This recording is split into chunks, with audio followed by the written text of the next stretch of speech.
آج ہمارے اوپر جتنی بھی پریشانیاں آتی ہیں یہ ہمارے اپنے کیے ہوئے گناہ ہیں۔ اللہ تعالی ہمیں ہمارے گناہوں کی وجہ سے قرآن کریم میں آتا ہے کہ ایک گناہ پکڑ کر اللہ تعالی انسان کو جھنجھوڑتا ہے تو انسان کہتا ہے کہ میرے اوپر بہت بڑی آزمائش آ گئی۔ حالانکہ قرآن کریم میں اللہ تعالیٰ فرماتے ہیں وَيَعْفُو عَنْ كَثِيرٍ، اے انسان تیرے بہت زیادہ گناہ تو ہم ویسے ہی تجھے معاف کر دیتے ہیں۔ ایک بات ہمیشہ زندگی بھر یاد رکھنا، وہ یہ ہے کہ اللہ کے فیصلے ظلم سے پاک ہوا کرتے ہیں۔ وَمَا رَبُّكَ بِظَلَّامٍ لِّلْعَبِيدِ، اللہ اپنے بندوں پر تھوڑا سا بھی ظلم نہیں کرتا۔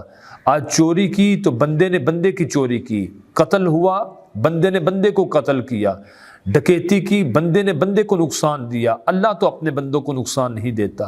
اللہ کے فیصلے ظلم سے پاک ہوا کرتے ہیں۔